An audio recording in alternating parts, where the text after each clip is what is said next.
Hi there. Okay, so I'm aware I said I'll do some videos in order to promote the charity work I happen to be doing right now, but I found it's actually quite hard to relate an entire topic of a video to something that actually hasn't changed in the past 2 weeks since I started talking about it. On that introduction, this video has nothing to do with Africa or the charity I'm running for. Last week, in 185 out of the 2,000 shops it currently has across the United Kingdom, Subway decided to take certain meats off the menu and replace them with halal-friendly substitutes. This went largely unnoticed, until the Daily Mail got hold of it. The Daily Mail ran with the story that Subway decided to change its menu due to strong demand from the Muslim population, but of course conveniently failed to provide any sort of source information for this apparent strong demand. And of course, the ever-predictable British public decided not to focus on the actual issues, such as the method of slaughter being considered cruel by the RSPCA and other animal charities. No, they decided to focus instead on the apparent Islamification of Great Britain and their ruthless attack on our great culture. Forgetting of course that Subway is an American business that opened its first outlet in 1996. In Brighton, by the way, in case you were wondering. So technically, my city is part of Subway's history.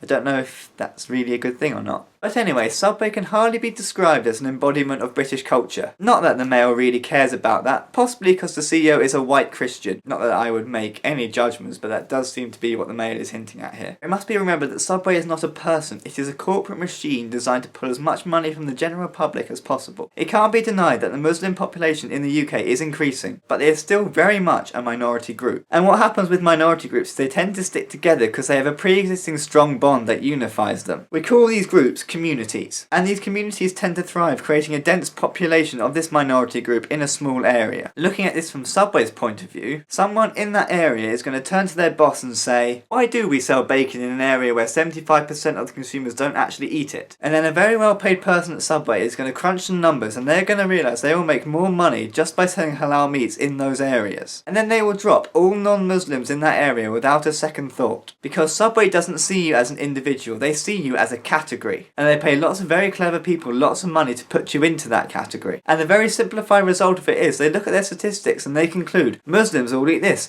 teenagers all eat this, and it's very stereotypical, but it works. It makes them billions each year. But problems arise when we as individuals start putting people into categories the same way businesses like Subway do. We end up making a judgment on people before we even meet them. And that is really dangerous because it takes away one of the very few unifying facts we have as the human race. And that is the fact we are all unique and we are all individual, and there are more people that love and care for the place they live than want to change it. And please, next time you feel your culture or your liberty is under fire, try and work out what that actually means to you before you jump to conclusions. Then maybe if we stop caring about what religion people are, or what colour people are, or what sexuality people are, we can put these stupid squabbles aside and do some good in the world. Speaking of doing good in the world, there is still plenty of time to donate to my Just Giving page. Okay, did anyone else actually like that segue? Because I was quite proud of it. There's a link down below to my Just Giving page. There is also one to Pass It on Africa to tell you what their efforts currently are. And if you want to see the last video, just click anywhere on my face right now. It's part music video and part me trying to speed vlog whilst the builders outside my room are on a tea break. I'm going to try to upload something charity related in the very near future. Until then, thank you for watching if you made it this far.